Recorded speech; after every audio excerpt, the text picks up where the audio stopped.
My pleasant duty is to introduce our first speaker and chief guest, Michael Shapiro, who's an old friend of this department.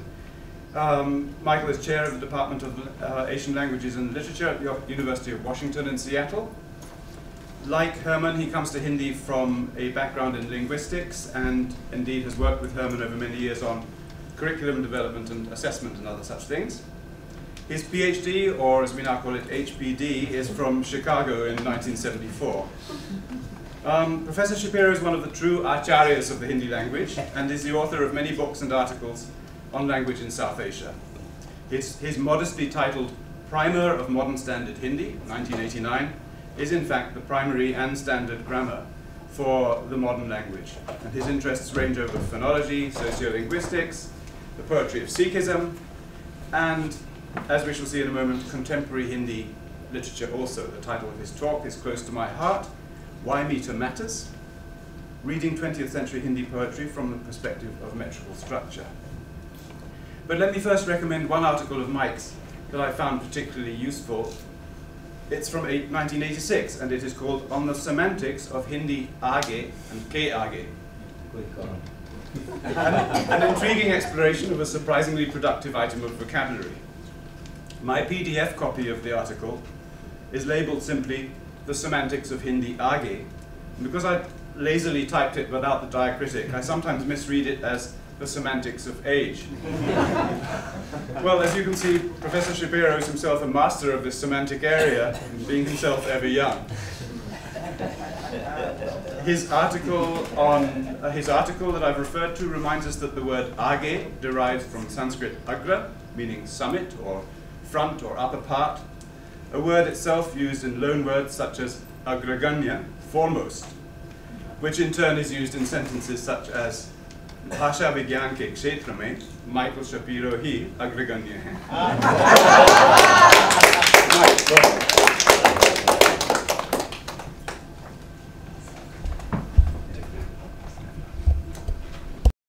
I am avak. Well, thank you all for these wonderful introductions, and I hope people don't mind if I sit down, because I'll never make it through the handout if I have to read it at any distance. This talk I'm going to present in a rather anecdotal way. Most of what I have to say is contained on the handout, and so most of the time I'm going to spend walking you through the handout to make my point. I like to tell my students that a talk should make one point. And I've certainly been at enough talks over the years where one walked out of them and said, what was the point of that talk? What did he or she say? So I like to sort of foreground it by telling you at the beginning what the one point is. Actually, it's sort of a point and a half. And the point is that meter matters. And you're going to say, so what? So I'll add a little coda to it, but maybe not in the way that you thought. And that's the general point. But I would be remiss, as the person giving the first presentation today, if I didn't take the opportunity to say a few words about Herman. Some allusions have already been made to the word age and puns on Aage and various things. And I believe some reference was made to including me in the list of the sort of the older people. It was not always such. I was once the baby in my department. So things do happen over time. But I'd like to say something about the kind of role that Herman has played, not only at the University of Texas, but in the profession at large.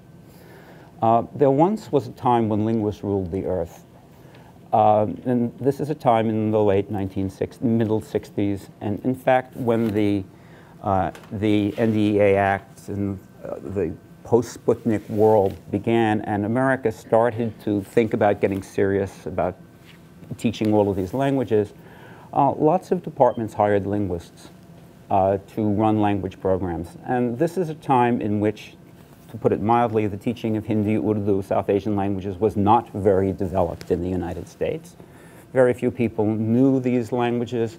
There were very, very few students. And so there was a generation of linguists who were hired, and Hammond represented that, and the places that were the centers tended to hire not only one, sometimes they hired 2, 3, 4, 5 large numbers of linguists, and these people had careers that were spent in the teaching of what were previously thought of as lesser known languages. And each of the places had a number of these people. It is frightening to contemplate that there's not many of us left. That generation is now moving into retirement. It's a totally different world now. But those of us who had the privilege of having careers in this engaged in a certain range of activities. You had to teach these languages at a number of different levels. And these were not languages that you had been speaking since childhood. You sort of learned them in adulthood. And so you had to teach first year, or second year, or third year, and whatever else came through well, I can certainly speak. I had to teach in my first year more levels of Hindi than I had to teach more Hindi than I knew, okay, in all senses of the term. Well, Hammond, like a lot of people, really rose to the challenge. This was not like being in Spanish or French, when you could have a career as coordinator of second year French. I mean, I know people who specialized, had their entire careers doing one level, or one very small. You had literature people, you had, language, very specific nodes in the system. That wasn't true in the business, and particularly in what I call the good old days, or maybe the not so good old days. When you signed on for the full course dinner. You taught whatever needed to be taught. So you taught first year or second year or third year. If students needed a reading course, you did that. If they needed to learn literature, you did that, and you sort of learned it on the fly. And if you needed to infuse culture into it, you did that. So you taught courses on literature and translation in the original, and through a generation of this, the field was advanced. The field is a lot healthier. People know a lot more. But to a great extent, it is through the work of Hammond and that generation that has brought us to where we are now. Now, I also like to say that each of the institutions did it a little bit differently. If you know language teachers, you know nobody's ever happy with anybody else's textbook, so they wind up writing their own. Okay? And so what happened is the different places, the different centers had different flavors. They had different emphases. I like to call them gharanas. Okay? And so in the Hindi Urdu business, you had maybe a Chicago gharana, Penn gharana, and what I sometimes refer to as the Takshila Desha gharana. And to an extraordinary extent, that is a credit to Hammond and the wonderful work that he has done over here. Hammond has thrown himself into all aspects of the business. It isn't just the teaching of courses, it's the writing of textbooks, it's bringing new material, it's departmental administration, it's all of the thankless things that are necessary to build the field. And so I'd like to express a word of thanks and appreciation for all that Hammond has done over the years.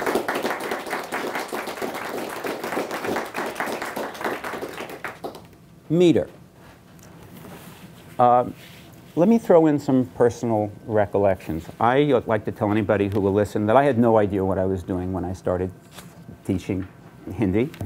I sometimes feel like I still have no idea what I'm doing, but one of the pleasures that I've had over the years is every few years I do a course on Hindi poetry. And by that I mean 20th century Hindi poetry. We also have courses on Braj and Avati and that kind of thing. But, and I'll say right on that when I started reading, thinking back to my own classes in graduate school, I didn't know what to make of Hindi poetry at all. It was a strange and alien world. It took a long time to get grounded in it. The sense of meter, the sense of structure was rather alien. You know, like most kids growing up in the United States, I had learned about iambic pentameter and learned Western feet, you know, and how to scan. But the ideas of